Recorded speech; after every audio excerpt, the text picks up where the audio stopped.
What's up, Bucks fans? Welcome to the Cream City Cast Playoff Edition. This is our Game 2 recap episode.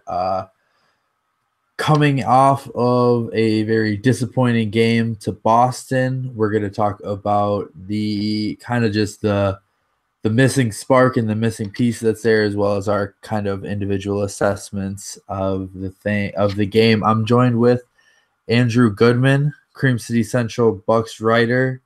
Andrew, nice to have you. Unfortunate we're here again after a loss, but we're here to talk.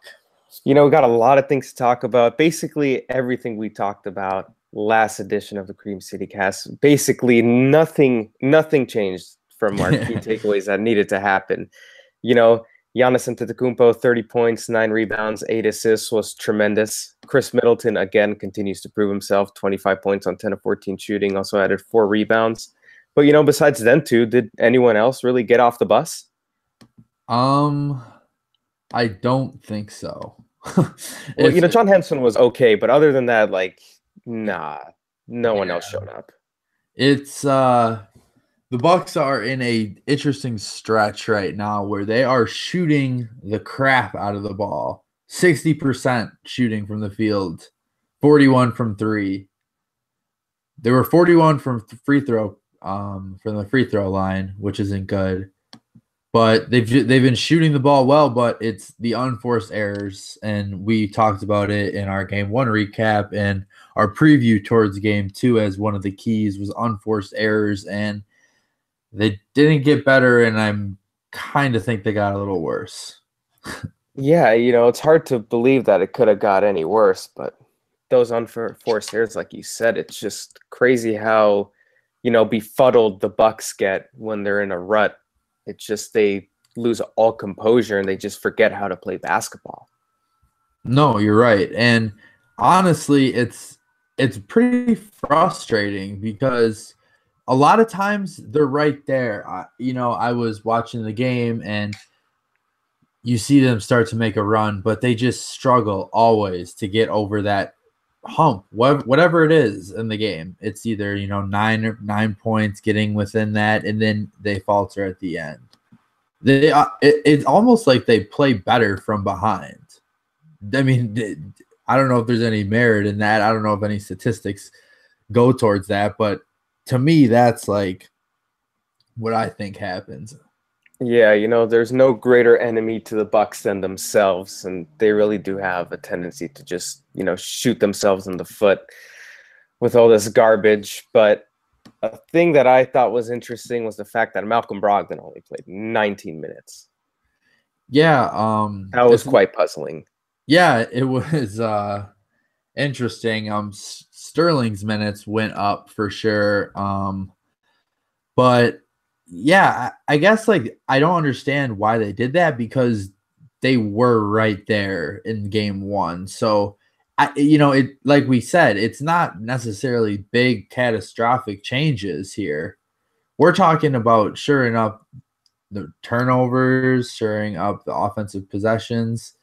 That's what we're talking about with changing, not necessarily the minutes. And I don't even think I think everyone was praising them for playing Malcolm Brogdon that long. I think we were kind of bashing on Tony Snell, and Jabari Parker was more of the conversation. So I'm surprised it was that much of a swing.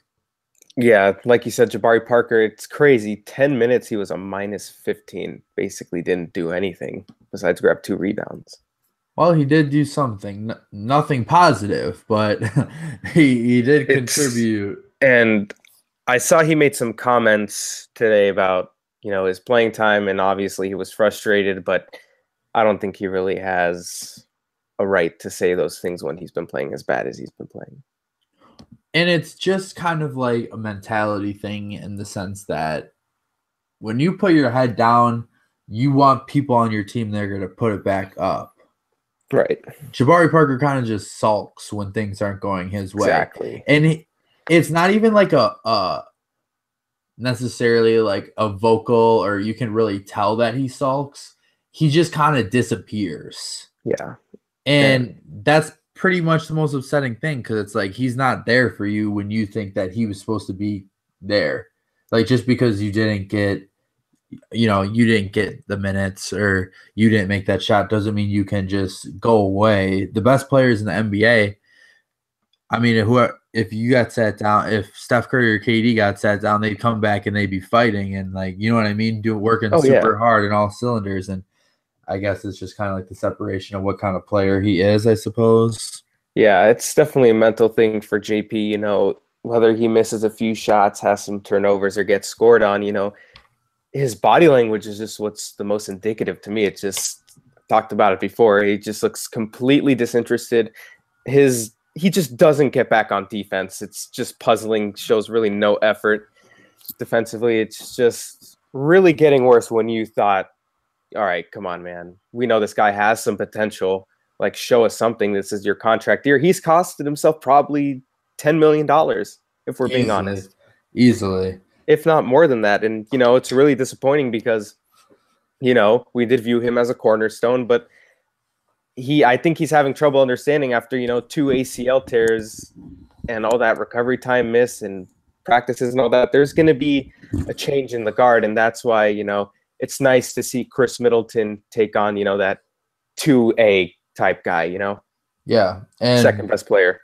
And that's what you want, though. You want people to come up and start showing that they're capable of being in these roles because you know what they say, like the cream always rises to the top. You know what I mean? And it's gonna happen, and you're starting to see now what works and what doesn't work. Because at the very least in this series, if we don't win, we'll know where we need to be. But it's kind of frustrating because I think we felt that way last year also. You know what I mean? Yeah. But we just struck out on making these changes.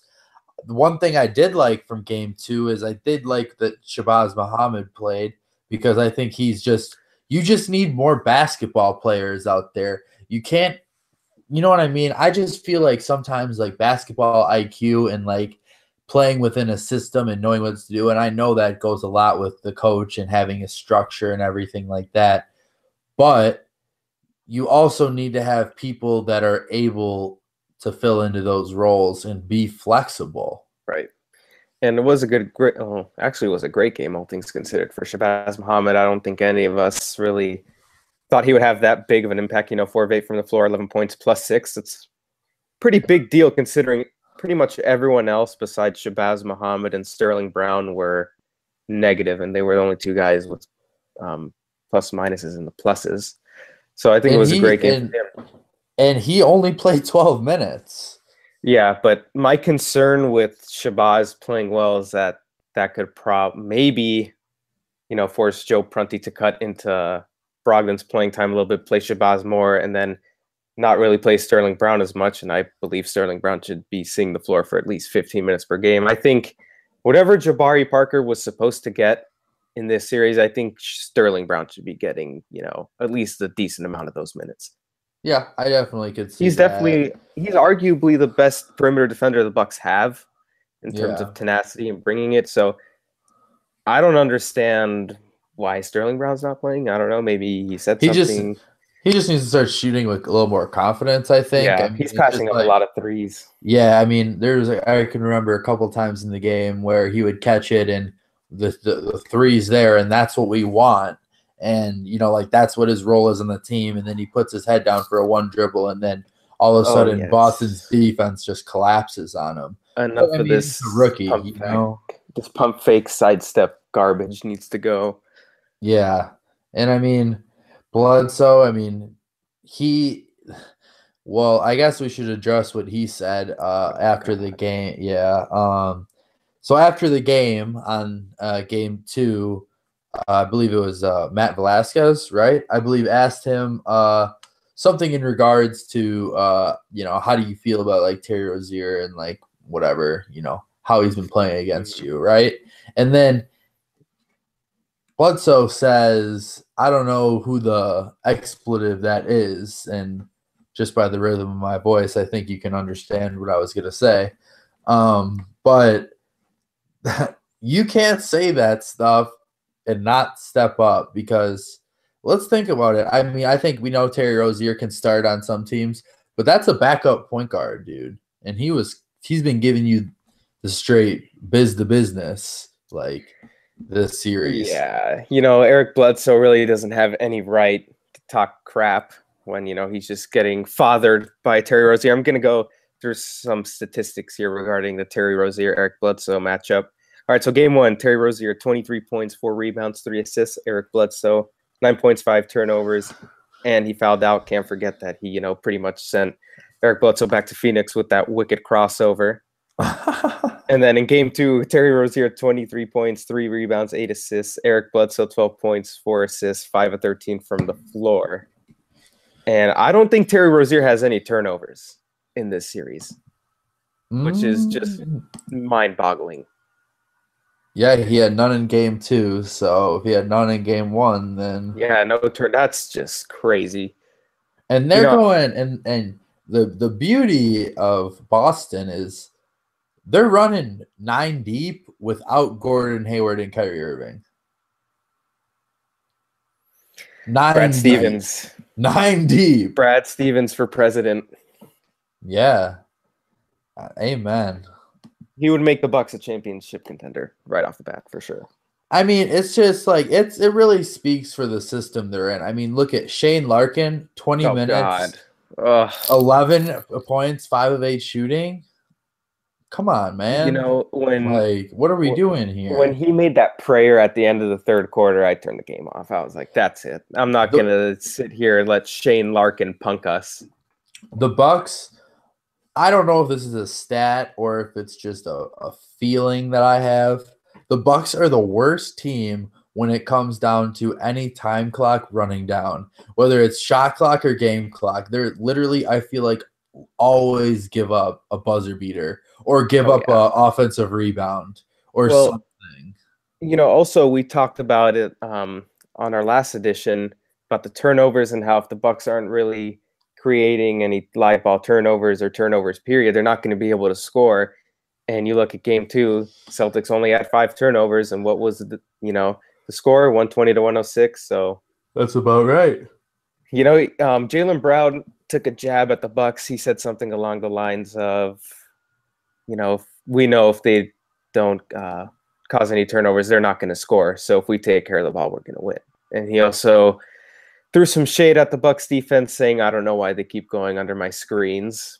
You know, obviously he's torched us throughout 2 games. So I wonder what Joe Prunty's adjustment was for game 2, but oh man, that was a very Jason Kidd-esque performance. It was almost as if old Jason was up in the booth mailing in the calls down to. Oh yeah, has he really left though? Is the question. Yeah, I mean he hasn't. If you look at like the coaches and the play in the roster, like we're gonna be feeling the effect. And I saw some people on Twitter after they lost that game too. We're gonna be feeling effects of Jason Kidd and his kind of ideology for quite a while. I have a feeling, not quite a while, but until we can get rid of some of these contracts, man. I mean, yeah. Well, you know, stuff like that all starts at the top, really. Yeah. So, you know, the biggest offseason in franchise history. Honestly, I just want this series to be over, you know, so the Bucks can start looking for a head coach. I saw Budenholzer is already a favorite in Phoenix. So, you know, if the Bucks, you know, snooze and lose on that opportunity, I think that's a big name gone off their list for sure. I'm sure he was definitely on that list. Probably top 5. I mean, there's the way that he worked Atlanta and that whole system and coming off the pop tree. I mean, you know.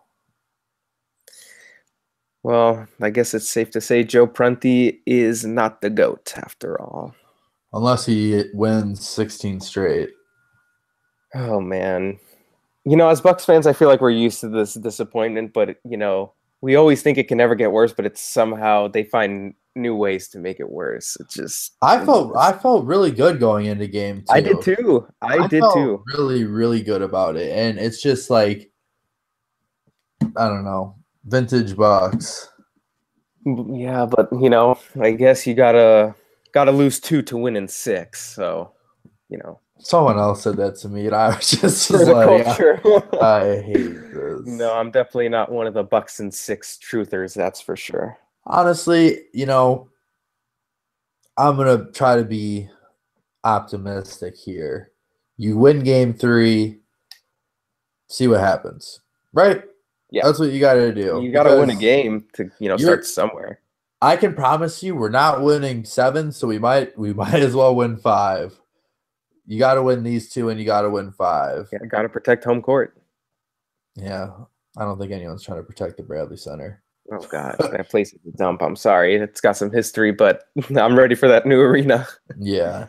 Well, it's like an old house. Like, when does it become, like, historic? Like, Wrigley Field's historic because it's been there for, like, a century. Yeah. Then it's like the Bradley Center is, like, just, like, it's like a DVD player of its time.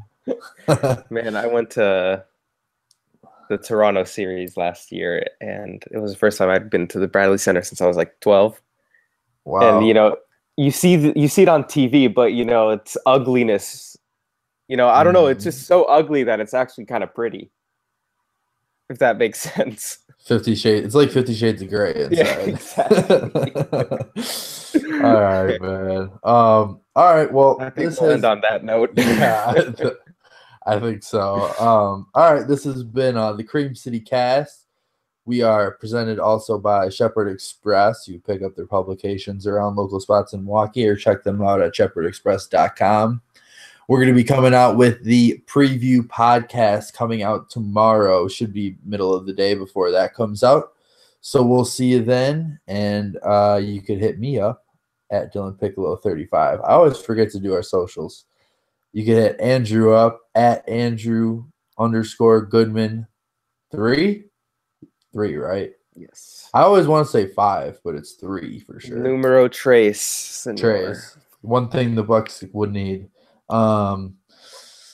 Yeah, so you can find us at Cream City Central at creamcitycentral.com. So thank you and go Bucks.